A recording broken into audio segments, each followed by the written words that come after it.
friends, welcome to my channel Adyant Math Classes and I am Niharika here. So before starting the video, wish you a very happy Diwali to all of you and आपको दिवाली की बहुत बहुत हार्दिक शुभकामनाएं।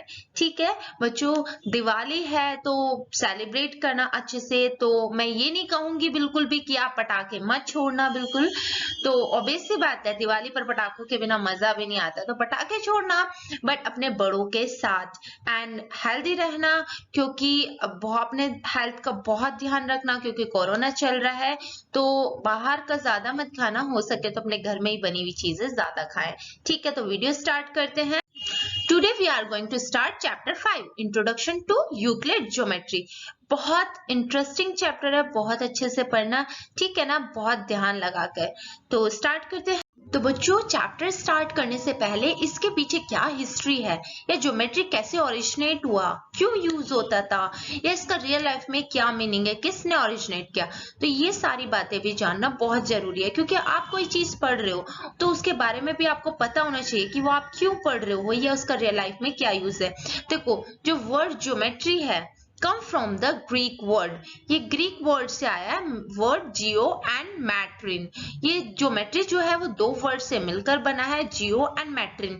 जियो का मतलब होता है earth and मैट्रिन का मतलब होता है मेजर, तो अर्थ को मेजर करना। तो geometry is originated from the need of for measuring the land. तो ज्योमेट्री कैसे ओरिजिनेट हुई, जब लोगों को जरूरत पड़ी उन्हें लैंड को मेजर करने के लिए। अब लोगों को जरूरत क्यों पड़ी लैंड को मेजर करने के लिए, तो इसकी एक छोटी सी स्टोरी है, बहुत छोटी सी है, बहुत ध्यान से सुनना। तो जो रिवर के पास वाले जो लैंड्स होते थे उसमें उनके खेत होते थे, फार्मर्स की जमीन होती थी वहां पर। तो वो सॉइल से उन जमीन को मतलब साइड से मार्क कर लेते थे कि कितनी किसकी जमीन है। तो जैसे वाटर का ओवरफ्लो होता था तो उनका वो सारी जो होती थी वो सब लाइंस मिट जाती थी, तो वे आइडेंटिफाई नहीं कर पाते थे कि जो ओनर्स होते थे वो आइडेंटिफाई नहीं कर पाते थे कि उनकी जो लैंड है वो कितनी है, कहां से कहां तक उनकी लैंड है। फिर से उन्हें दोबारा से वो लाइन को रेड मार्क दोबारा बनानी पड़ती थी वो लाइन सॉइल से। तो ये होता रहता था। तो उन्होंने तब से उन्होंने लैंड को मेजर किया। लैंड को किस तरीके से मेजर किया उन्होंने अपने लैंड को मेजर करने के बाद साइड में जो लाइन के मतलब लाइन होती थी जिससे दो लैंड्स डिवाइड हो रही थी, तो वहां पर उन्होंने छोटे छोटे से पिरामिड्स बना लिए जिनके बेसिस स्क्वायर मतलब अलग अलग शेप्स के पिरामिड्स थे वो बनाए उन्होंने। तो उस टाइम में वो उन्होंने कैसे बनाए होंगे, हाँ, तो उन्होंने यहाँ पर ज्योमेट्री यूज की। ऐसे नहीं कि इसी यहाँ पर ही ज्योमेट्री का यूज हो, बहुत सारी एंशियंट टाइम में काफी फॉर्म्स में ज्योमेट्री को पढ़ा गया है, काफी जगह देखा गया। अब यहाँ पे देखो कि use in the excavation of Harappa and Mohenjodaro. जब वहां की सिटीज देखी गई तो बहुत ज्यादा डेवलप्ड थी, वहां की जो रोड्स थी वो पैरेलल थी, वहां ड्रेनेज अंडरग्राउंड ड्रेनेज सिस्टम था, और जो वहां के हाउसेस थे वो बहुत ज्यादा हाईली डेवलप्ड सोसाइटी थी। वो वहां पर हाउस में बहुत सारे रूम्स थे और सारे रूम्स अलग अलग जगह पर और अलग अलग टाइप के थे सब में। तो उन्होंने वो उस टाइम पे कैसे बनाया, वहां पर भी उन्होंने ज्योमेट्री का यूज किया था। जो उनके घरों में ईंटें यूज हुई थी, ब्रिक्स यूज हुई थी, वो भी बिल्कुल इक्वल थी, 4:2:1 रेशियो की सारी ब्रिक्स थी। तो वहां पर उन्होंने तब उस टाइम में भी देखा गया कि वहां पर भी कुछ ज्योमेट्री देखी गई थी, कि वहां पर भी ज्योमेट्री का यूज हुआ था। तो बच्चों, वीडियो को एंड तक देखना क्योंकि इसमें आपको बहुत इंटरेस्टिंग बातें जानने को मिलेंगी और बहुत इंपॉर्टेंट क्वेश्चंस भी हैं। ठीक, तो ये है थेल्स, ग्रीक मैथमेटिशियन। अगर आप जो ज्योमेट्री पढ़ रहे हो और आपको ये पता होना चाहिए कि ज्योमेट्री किसकी वजह से डेवलप हुई, तो थेल्स जो थे इन्होंने एक बहुत इंपॉर्टेंट स्टेटमेंट दिया था। स्टेटमेंट को प्रूफ किया था कि जो सर्कल है उस सर्कल को उसका डायामीटर 2 इक्वल पार्ट्स में डिवाइड करता है, कि सर्कल को 2 इक्वल पार्ट में उसके डायमीटर के थ्रू ही डिवाइड किया जा सकता है। इनके एक बहुत फेमस स्टूडेंट रहे हैं पाइथागोरस। पाइथागोरस की थ्योरम को तो सब जानते ही है कि पाइथागोरस थ्योरम, तो पाइथागोरस ने वो पाइथागोरस थ्योरम को डेवलप किया था, और उन पाइथागोरस और उनके ग्रुप ने मिलके ज्योमेट्री की बहुत सारी प्रॉपर्टीज को भी डेवलप किया है, ज्योमेट्री को एक ग्रेट एक्सटेंट तक पहुंचाया है। ठीक है, तो अब एक्चुअल में ज्योमेट्री किसकी वजह से ओरिजिनेट हुई थी? बच्चों एक्चुअल में तो ज्योमेट्री को यूक्लिड ने पूरे वर्ल्ड को इंट्रोड्यूस कराया था। इन्होंने पूरे वर्ल्ड को इंट्रोड्यूस कराया कि ज्योमेट्री क्या होती है। ये मानते थे कि geometry is the abstract model of the world in which we are lived. ठीक है ना, तो जिस वर्ल्ड में हम रह रहे हैं उसका एब्स्ट्रैक्ट मॉडल है ज्योमेट्री। ये बोलते थे कि हर जगह जो भी चीज हमारे चारों तरफ है, हर जगह ज्योमेट्री का यूज है। ठीक, तो ज्योमेट्री वहीं तक सीमित नहीं है कि लैंड को मेजर करने के लिए ही यूज होती है या वगैरह वगैरह, ज्योमेट्री का तो बहुत वाइड यूज है। तो इन्होंने एक्चुअल में इन्होंने इंट्रोड्यूस कराया था वर्ल्ड को ज्योमेट्री से। इन्होंने अपनी एक इनकी बुक है एलिमेंट्स, जिसमें 13 चैप्टर हैं और 13 चैप्टर्स की अलग अलग बुक है। इन्होंने ज्योमेट्री में बहुत सारे पोस्टुलेट्स दिए, एक्सियोम्स दिए, बहुत सारी प्रॉपर्टीज दी हैं। ठीक है, तो बच्चों हम हिस्ट्री में ज्यादा डीप में नहीं जाएंगे क्योंकि ये मैथ्स की क्लास है, तो लेकिन फिर भी हमें थोड़ा बहुत पता होना चाहिए था कि हम वो चैप्टर क्यों पढ़ रहे हैं, और ये काफी इंटरेस्टिंग सी हिस्ट्री थी इसकी, तो इसलिए मैंने आपको बताई है। तो अब अपने चैप्टर पे आ जाते हैं। तो चैप्टर 4 इज सॉलिड। सॉलिड क्या होता है? A solid has shape, size, position and can move from one place to another. ठीक है ना, सॉलिड क्या होती है? सॉलिड की शेप होती है, साइज होती है, पोजीशन होती है, और सॉलिड को हम एक प्लेस से दूसरे प्लेस पर भी मूव करा सकते हैं। सॉलिड की जो बाउंड्रीज होती हैं उसे हम सरफेस बोलते हैं, और जो बाउंड्रीज होती हैं वो स्ट्रेट लाइन हो सकती हैं या कर्व्ड हो सकती हैं। These lines and in points, देखो ये मतलब क्या है कि these line ends in point. आप सर्कल ड्रॉ करिए, लाइन ड्रॉ करिए, वो एक पॉइंट से शुरू होगा और एक पॉइंट पर ही खत्म होगा। देखो पॉइंट पर शुरू हुआ था, पॉइंट पर खत्म हुआ। एक लाइन को ड्रॉ करा, पॉइंट पे शुरू और पॉइंट पे खत्म होगी। ठीक है ना, तो अ सॉलिड हैज 3 डायमेंशन। सॉलिड जो होता है वो 3 डायमेंशन होता है। लाइन की 1 होती है और पॉइंट की कोई डायमेंशन नहीं होती है। अब आप ये थोड़ा सा थ्योरी से तो इतना ज्यादा समझ नहीं आता, आप डायग्राम देखोगे तो आपको बहुत इजीली। तो आप ये डायग्राम देखो, ये क्या है? एक सॉलिड है और इसके 3 डायमेंशन कैसे होते हैं? क्योंकि सॉलिड के पास देखो ये मैंने एक क्यूब लिया है, आपको इससे मैं समझाऊंगी कि 3 डायमेंशन कैसे होते हैं, बाउंड्री क्या होती है, सरफेस क्या होता है, और एजेस क्या होती है, वर्टेक्स क्या होती है। तो आप यहाँ पर देखो, ये जो है देखो इसकी 3 डायमेंशन क्यों है? वो इसलिए है, देखो इसके पास लेंथ है, ब्रेथ है और हाइट है। ठीक है, तो 3 चीजें हैं, 3 चीज है जिससे हम इसको एक्सप्लेन करेंगे। अभी जब हम पहले चैप्टर पढ़ रहे थे, इससे पहले वाला चैप्टर पढ़ा था, तो उसमें हम क्या कर रहे थे? पोजीशन बता रहे थे किसी ऑब्जेक्ट की। ठीक है, तो उसमें पोजीशन को डिफाइन करने के लिए सिर्फ हमें 2 चीजें ही काफी थी कि हम उसकी पोजीशन को डिफाइन कर सकते हैं। लेकिन इस ऑब्जेक्ट को, अगर इस सॉलिड को आप इसको डिफाइन करोगे इसकी पोजीशन के बारे में, या इसी सॉलिड को आप डिफाइन करोगे, तो आप 2 चीजों से नहीं कर सकते, क्योंकि इसमें हाइट भी है। ठीक है ना, तो इसमें लेंथ, ब्रेथ, हाइट है, इसलिए 3 डायमेंशन है। अब कि सरफेस क्या होता है? देखो ये जो है, ये जो है इसको बोलते हैं, ये जो इसकी बाउंड्रीज है, आउटर बाउंड्रीज है, इसको बोलते हैं सरफेस।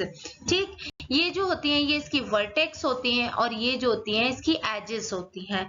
ठीक है, लाइन 1 डायमेंशन क्यों होता है? बहुत सिंपल है, क्योंकि इसके पास सिर्फ लेंथ होती है, ना तो इसके पास ब्रेथ होती है और ना ही इसके पास हाइट होती है, इसके पास सिर्फ लेंथ होती है, तो इसलिए 1 डायमेंशन है। इसको सिर्फ एक ही क्वांटिटी कंप्लीटली एक्सप्लेन कर सकती है एक लाइन को। पॉइंट की कोई भी डायमेंशन क्यों नहीं होती है? क्योंकि देखो ये पॉइंट है, अब इसकी ना तो हाइट है, ना ब्रेथ है, ना ही लेंथ है, कुछ भी नहीं है, तो इसको हम इन तीनों क्वांटिटी से डिफाइन नहीं कर सकते। तो इसीलिए हम इसे बोलते हैं कि इसकी कोई भी डायमेंशन नहीं होती, क्योंकि ना तो इसमें हाइट होती है, ना ब्रेथ होती है, ना लेंथ होती है, ना ही इसमें थिकनेस होती है, कुछ भी नहीं होता है। तो इसलिए हम इसे बोलते हैं कि ये इसकी कोई भी डायमेंशन नहीं होती है। तो अभी आप सारे डायग्राम से जितने भी पॉइंट्स आपको समझाए थे डायग्राम्स के थ्रू, बस वही सारी पॉइंट्स यहाँ पर थ्योरी में लिखे हैं, तो आपको ये अब इजीली समझ में आ जाएंगे। फर्स्ट पॉइंट है a point is that which has no part, जिसका कोई पार्ट ना हो। अब इसमें मतलब क्या है कि इसकी कोई डायमेंशन नहीं होती है। क्यों नहीं होती है? क्योंकि इसमें ना लेंथ होती है, ना ब्रेथ होती है, ना हाइट होती है, तो इसलिए हम बोल सकते हैं हैज नो पार्ट। इसका मतलब ये था। ठीक है, सेकंड पॉइंट जो है a line is breathless length. तो ब्रेथलेस लेंथ का मतलब क्या है? यहाँ पे ब्रेथलेस लेंथ का मतलब ये है कि कोई भी आप लाइन ले लीजिए, सिर्फ उसमें लेंथ होती है, ब्रेथ नहीं होती है। ठीक है ना। The end point of line are points. तो जो एंड्स होते हैं, आप नॉर्मल सी बात है कि कोई भी लाइन आप देखो, खुद बता सकते हो कि जो इसका स्टार्टिंग और एंडिंग होगा वो एक पॉइंट से स्टार्ट होगी लाइन और पॉइंट पर ही एंड होगी। ठीक है। फोर्थ पॉइंट है अ straight line is a line which lie evenly with the point on itself. तो मैंने पहले भी बताया है काफी सारी वीडियो में कि जो लाइन होता है हम उसे बोल सकते हैं कि वो कॉम्बिनेशन है पॉइंट्स का। तो बहुत सारे पॉइंट्स को ज्वाइन कर कर कर लाइन बनी होती है। ठीक है ना। तो ये कॉम्बिनेशन है, तो हम इसे बोल सकते हैं जो स्ट्रेट लाइन है वो बहुत सारे पॉइंट्स को मिला करके एक लाइन बनी होती है। तो हम बोल सकते हैं straight line is a line which lie evenly with the points on itself. Next point है a surface is that which has length and breadth only। तो एक सरफेस के पास सिर्फ लेंथ और ब्रेथ होती है, हाइट नहीं होती है। तो अभी हम देखो, हमने अब क्यूब्स के डायग्राम से क्यूबॉइड था तो उससे समझा था। तो ये देखो, ये एक सरफेस है। ठीक है ना। तो इसके जो ये चीज है, ये सरफेस होता है ना। तो अब आप खुद ही देखकर बताओ कि इसकी हाइट है क्या? नहीं है, इसमें सिर्फ लेंथ और ब्रेथ है। ठीक है। तो इसीलिए जो सरफेस होता है वो 2 डायमेंशन होता है। ठीक। और नेक्स्ट पॉइंट में बोला है कि जो सरफेस की लाइंस एजेस जो होते हैं वो लाइंस होते हैं। एजेस किसको बोलते हैं? इनको बोलते हैं। ठीक है ना। तो ये जो है इमेज में देख के ही पता आ रहा लग रहा है कि जो उसकी एजेस है वो लाइन है। यहाँ पर देखो, ये एक स्ट्रेट लाइन है, ये एक स्ट्रेट है, ये स्ट्रेट, तो स्ट्रेट लाइन से बनी होती है उसकी एजेस। लास्ट पॉइंट है आपका a plane surface is a surface which lie evenly with the straight lines on itself. तो हम एक प्लेन सरफेस को क्या बोल सकते हैं कि बहुत सारी लाइंस को ज्वाइन करने के बाद वो सरफेस बनता है। बहुत सारी स्ट्रेट लाइन को आप ड्रॉ करो, तो जैसे लाइन को बोला था कि वो कॉम्बिनेशन है पॉइंट्स का, इसी तरह एक सरफेस जो होता है वो कॉम्बिनेशन होता है इनफाइनाइटली मैनी लाइंस का, स्ट्रेट लाइंस का। ठीक है। यूक्लिड ने ज्योमेट्री को एक्सप्लेन करने के लिए कुछ एक्सियोम्स दिए और पोस्टुलेट्स दिए। तो एक्सियोम्स और पोस्टुलेट्स को पढ़ने से पहले हमें ये पता होना चाहिए कि एक्सियोम्स क्या होते हैं और पोस्टुलेट्स किस चीज को कहते हैं, क्या होता है पोस्टुलेट्स। सो सबसे पहले हम पढ़ते हैं एक्सियोम्स। एक्सियोम्स क्या होते हैं? Axioms are called as self evident proposition, they require no argument to be proved, axioms are assumed to be true without any proof। हम axioms को एक तरह से और बोल सकते हैं, हम axioms को बोल सकते हैं कि ये यूनिवर्सल ट्रूथ होते हैं। इन्हें किसी भी आर्ग्यूमेंट या किसी भी प्रूव की जरूरत नहीं है कि वो सही है। इन्हें बिना ही प्रूफ के ट्रू माना जाता है। तो ये यूनिवर्सल ट्रूथ होते हैं। इन्हें एक्सियोम्स को बोला जा सकता है कि ये यूनिवर्सल ट्रूथ है। लाइक आप ये देखो कि 8 + 8 इज इक्वल्स टू कितना होता है? 16। क्या आपको इसे किसी प्रूफ की जरूरत है कि 8 + 8 16 क्यों होता है? या 8 + 8 17 हो सकता है? नहीं, 8 + 8 सिर्फ 16 हो सकता है और ये फिक्स्ड है। इसे किसी एक्सप्लेनेशन की जरूरत नहीं है, किसी प्रूफ की जरूरत नहीं है। ये अपने आप में एक यूनिवर्सल ट्रूथ है। या 2 + 2 4 होता है, इसको किसी प्रूफ की जरूरत है? नहीं है। ये एक यूनिवर्सल ट्रूथ है, इसे किसी भी प्रूफ की जरूरत नहीं है। एक्सियोम्स जो होते हैं जरूरी नहीं है कि ये ज्योमेट्री में, ये मैथमेटिक्स में कहीं पर भी एप्लीकेबल होते हैं, सब जगह एप्लीकेबल होते हैं एक्सियोम्स। अब पोस्टुलेट्स क्या होते हैं? Postulates are the fact based on reasoning, theorems can be derived with the help of postulates. Postulates भी यूनिवर्सल ट्रूथ ही होते हैं, इन्हें भी किसी भी प्रूफ की जरूरत नहीं होती है। पोस्टुलेट्स और एक्सियोम्स में एक बहुत ही माइनर सा डिफरेंस है, ठीक है, दोनों सेम ही होते हैं बट एक छोटी सी बात है जो इन्हें अलग करती है। क्या कि देखो, पहले इसकी डेफिनेशन पोस्टुलेट समझ लेते। पोस्टुलेट क्या होता है? ये एक मतलब ये फैक्ट पर बेस्ड होता है, रीजनिंग, ठीक है। पोस्टुलेट्स की हेल्प से हम काफी सारी थ्योरम्स को भी प्रूफ कर सकते हैं। अब ए स्टेटमेंट दैट बिलीव और accepted to be true that form the basic of a theory, ठीक है। तो हम जो पोस्टुलेट्स जो होते हैं इन्हें बिना किसी प्रूफ के ट्रू मानते हैं। ये ट्रू होते हैं क्योंकि जो स्टेटमेंट दे दिया तो वो सही है, सही दिया है, हम उस पर कोई आर्ग्यूमेंट नहीं करते हैं या कुछ भी बहस नहीं करते हैं, वो एक्सेप्ट कर लेते हैं कि हाँ वो जो दिया है वो बिल्कुल ट्रू है। और ये काफी सारी थ्योरी का बेसिस भी बनता है, बेसिक बनता है, ठीक है ना। काफी सारी थ्योरीज को प्रूफ करने के लिए हम पोस्टुलेट्स का यूज करते हैं। Euclid geometry based on 5 postulates, Euclid की ज्योमेट्री जो है वो 5 पोस्टुलेट्स पर डिफाइन है, जिससे हम कहते हैं कि जो पोस्टुलेट है वो एज्यूम किया गया है स्पेसिफिक टू ज्योमेट्री। जो पोस्टुलेट है वो स्पेसिफिकली ज्योमेट्री के लिए ही बने हैं। यूक्लिड ने ज्योमेट्री को एक्सप्लेन करने के लिए, कंप्लीट ज्योमेट्री को एक्सप्लेन करने के लिए पोस्टुलेट्स दिए थे, तो हम पोस्टुलेट्स से कंप्लीट ज्योमेट्री को एक्सप्लेन कर सकते हैं। इनमें एक छोटा सा डिफरेंस है एक्सियोम्स में और पोस्टुलेट में। जो पोस्टुलेट्स हैं वो स्पेसिफिकली ज्योमेट्री के लिए होते हैं और एक्सियोम्स होते हैं वो आप कहीं पर भी, वो मैथमेटिक्स में, पूरी मैथमेटिक्स में एप्लीकेबल होते हैं, ठीक है। तो हमने एक्सियोम्स पढ़ लिया है, एक्सियोम्स क्या होता है, तो अब वन बाय वन करके हम ये एक्सियोम्स के स्टेटमेंट जो हैं उन्हें भी कंप्लीट कर लेते हैं। Things which are equal to same thing are equal to one another. तो फर्स्ट एक्सियोम जो है वो बोल रहा है कि जो थिंग्स होती हैं, मतलब एक एग्जांपल से समझते हैं, अगर ए बी के इक्वल है और सी भी बी के इक्वल है, then you can say that A equals to B C, ठीक है। तो इसने यही बोला है things which are equal to, कोई भी चीज किसी एक चीज के इक्वल है, कोई 2 चीज 3 चीज ऐसा कुछ नहीं बोला है कि पर्टिकुलर 2 ही चीज, कितनी भी चीज अगर एक ही चीज के इक्वल है तो वो सारी चीज भी, वो सारी थिंग्स भी आपस में सेम होंगी, ठीक है। नेक्स्ट एक्सियोम देखते हैं, if equals are added to equals the whole are equal. तो इसमें क्या बोला गया है, अगर इक्वल्स में इक्वल ऐड करते हैं तो वो पूरा कंप्लीट भी इक्वल होता है। अगर आप ये देखो कि a is equals to b है, अगर मैं इसमें a प्लस सी कर दूं और b प्लस सी कर दूं तो मैंने जितना इधर ऐड किया है लेफ्ट हैंड साइड में उतना ही राइट हैंड साइड में ऐड किया है, तो ये भी इक्वल होंगे, ठीक है। या हम बोल सकते हैं कि इसे इस तरीके से ना देखें कि अगर हम इक्वल ले लेते हैं, a इक्वल है b के और c इक्वल है d के, और हम इन्हें ऐड करें, इन दोनों इक्वेशन को ऐड करें, इक्वेशन फर्स्ट और सेकंड को ऐड करें। अब 2 इक्वेशंस को किस तरीके से ऐड करते हैं, जो इक्वालिटी का साइन देखो, अब जो इसके लेफ्ट हैंड साइड होंगी वो एक साथ ऐड हो जाएंगी और राइट हैंड साइड एक साथ ऐड हो जाएंगी। तो a प्लस सी इक्वल होगा b प्लस डी के।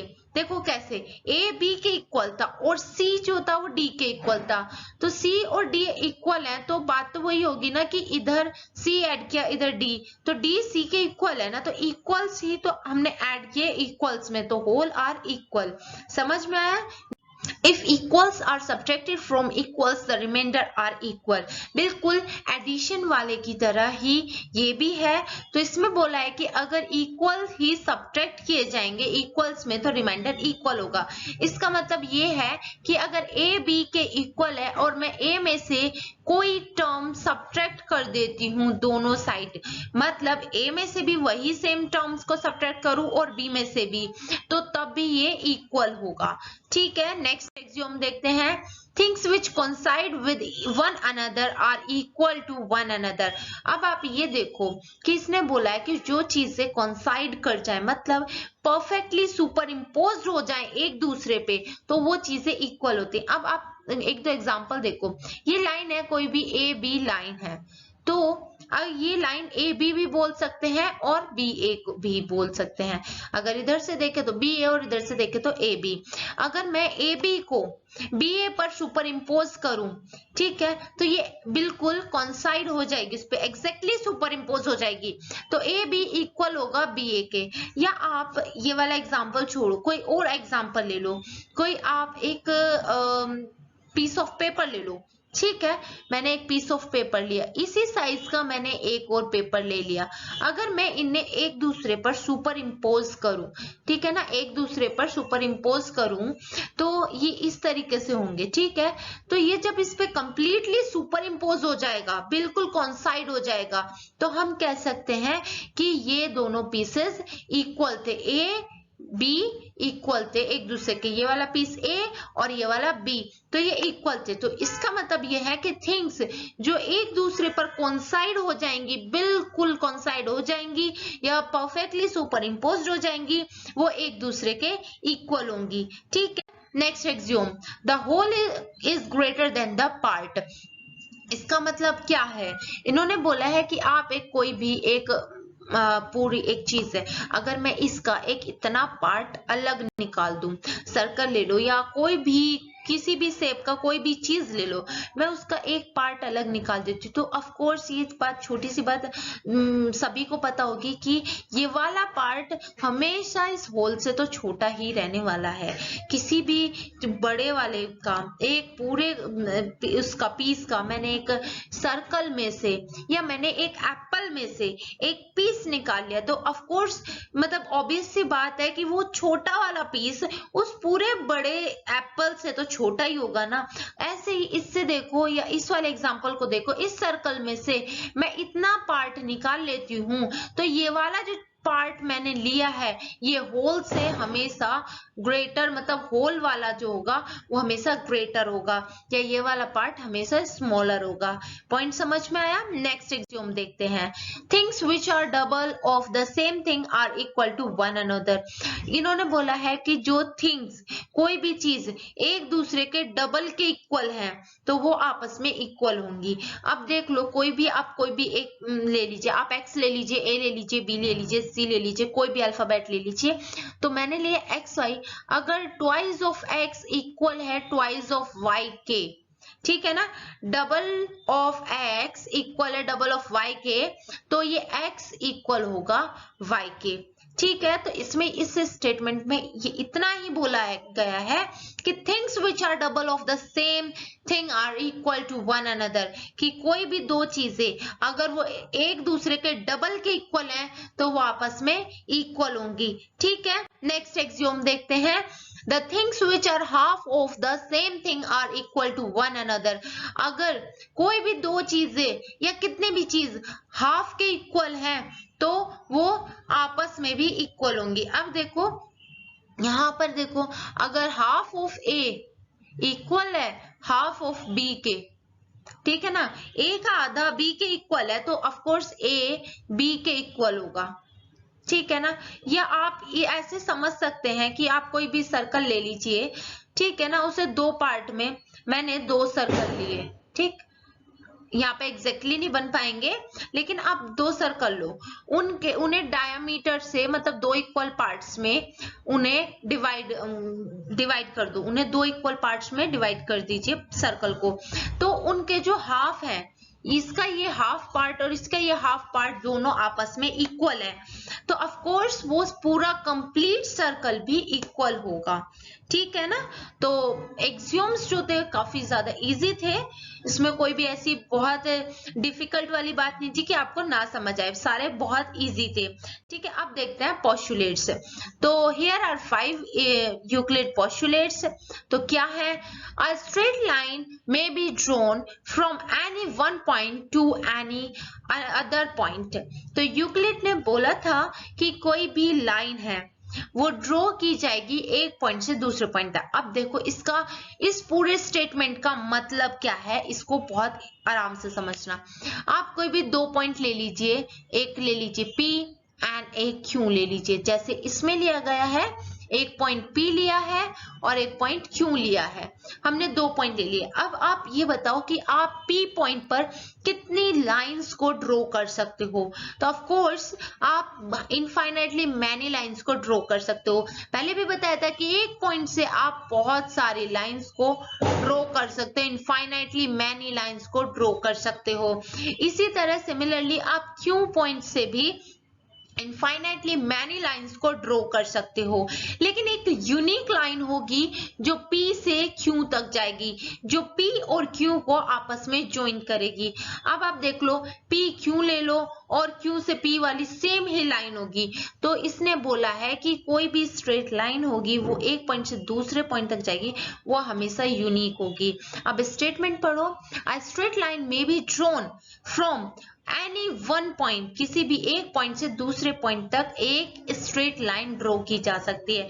अब आप एक बात बताओ कि एक पॉइंट P ले लो और एक पॉइंट Q ले लो, ठीक है ना, आप इन 2 पॉइंट से कितने लाइंस बना सकते हो? 2 पॉइंट से सिर्फ आप एक यूनिक लाइन को ही ड्रॉ कर सकते हो, लेकिन एक पॉइंट से आप बहुत सारी लाइंस को ड्रॉ कर सकते हो, ठीक है। और terminated line can be produce indefinitely, तो इसने बोला टर्मिनेटेड लाइन को इंडेफिनेटली प्रोड्यूस किया जा सकता है। अब आप देखो टर्मिनेटेड का मतलब क्या होता है, फर्स्ट चैप्टर में बहुत अच्छे से बताया था। टर्मिनेटेड का मतलब वो जिसका एंड हो, जिसके एंड पॉइंट्स हो, जिसका एंडिंग हो, ठीक है। तो अब आप यहां से बताओ कि टर्मिनेटेड लाइन किस लाइन को बोलते हैं? आज के टाइम में टर्मिनेटेड लाइन किसको बोलते हैं?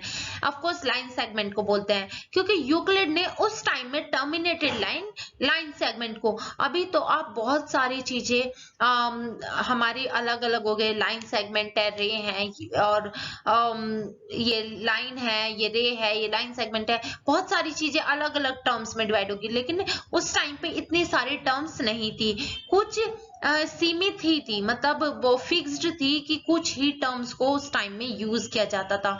तो टर्मिनेटेड लाइन को यहाँ पर यूज किया गया है, लाइन सेगमेंट को बोल रहे हैं ये टर्मिनेटेड लाइन। अब आप एक लाइन सेगमेंट ले लीजिए, ए और बी जो है वो एक लाइन सेगमेंट है, ठीक है। आप इसे दोनों एंड से प्रोड्यूस कर सकते हैं और ये एक लाइन बन जाएगी, ठीक है ना। तो इसे लाइन बन जाएगी, आप इसे दोनों एंड से प्रोड्यूस कर देंगे तो एक लाइन बन जाएगी, ठीक है। बस इसमें इतना ही है। नेक्स्ट पोस्टुलेट देखते हैं। A circle can be drawn with any centre and any radius, कि इन्होंने बोला एक सर्कल जो है वो किसी भी सेंटर से और किसी भी रेडियस का ड्रॉ किया जा सकता है। ऑफ कोर्स आप कहीं पर भी कितना भी कोई भी सेंटर मान लीजिए और वहां पर एक लाइन सेगमेंट बनाइए तो उस रेडियस का सर्कल ड्रॉ कर दीजिए। तो आप किसी भी रेडियस का कोई भी सेंटर लेके सर्कल ड्रॉ कर सकते हो, ठीक है। नेक्स्ट पोस्टुलेट है, all the right angles are equal to one another। इसने बोला है कि जितने भी राइट एंगल्स होते हैं वो एक दूसरे के इक्वल होते हैं। अब आप देखो ये वाला राइट एंगल है, राइट एंगल किसको बोलते हैं? जिसमें 90 डिग्री का एंगल बन रहा हो, 90 डिग्री का। अब भाई ये वाला मैंने राइट एंगल लिया है, इसका नाम रख दीजिए ABC, इसका रख दीजिए PQR। क्या आप बोल सकते हो कि ये वाला जो ABC है, राइट एंगल ABC है, वो इक्वल नहीं है एंगल PQR के? ऑफ कोर्स ये इक्वल होगा ना। देखो ये भी 90 है, ये भी 90 है, तो ऐसा तो है नहीं कि ये वाला राइट एंगल अलग होगा और ये वाला राइट एंगल अलग होगा, ऐसा नहीं है। दोनों के एंगल तो 90 ही रहने हैं, तो जितने भी राइट एंगल्स होंगे वो आपस में एक दूसरे के इक्वल होंगे, ठीक है। तो बच्चों जितने भी अभी आपने पोस्टुलेट पढ़े, 4 पोस्टुलेट आप पढ़ चुके हैं, तो वे जो पोस्टुलेट पढ़े वे काफी इजी थे, ठीक है। तो ये 5th पोस्टुलेट जो है ये काफी मतलब हार्ड नहीं बोल सकते, लेकिन थोड़ा सा ट्रिकी है, उनसे डिफरेंट है, तो इसे थोड़ा अच्छे से समझना। तो इसे पोस्टुलेट में बोला गया, if a straight line following on two straight line थोड़ा थोड़ा करके बताती हूँ, आपको इजीली समझ आएगा। तो उसने बोला कि दो स्ट्रेट लाइन लेनी है कोई भी, ये नहीं बोला कि पैरेलल होनी चाहिए किस तरीके, कोई भी दो आपको स्ट्रेट लाइन लेनी है, फिर उस पर एक स्ट्रेट लाइन फोल्ड करनी है, कोई भी स्ट्रेट लाइन के, ठीक है ना। दो स्ट्रेट लाइन पे एक स्ट्रेट लाइन फोल्ड होनी है। अब इसमें इंटीरियर एंगल बनेंगे। फिर इसने बोला है कि आपको इंटीरियर इसमें वो वाले इंटीरियर एंगल लेने हैं, एक ही साइड के इंटीरियर एंगल लेने हैं, तो वो इंटीरियर एंगल लेने हैं जिसका सम 180 से कम हो, और जब हम उसकी अपोजिट साइड्स को इंक्रीज करेंगे इनफाइनाइट तक, तो वो किसी एक पॉइंट पर जाकर मिलेंगे। तो अब आप समझो इन्हें, मैं आपको थ्योरेटिकली बता दिया, आप डायग्राम से समझते हैं, डायग्राम से देखते। तो उसने बोला था कि कोई भी दो लाइंस है, ये नहीं बोला था कि पैरेलल है, कैसी है, ए बी सी डी, ये दो लाइन है, इन पर एक लाइन फॉल हुई पी क्यू, ठीक है ना, पी क्यू।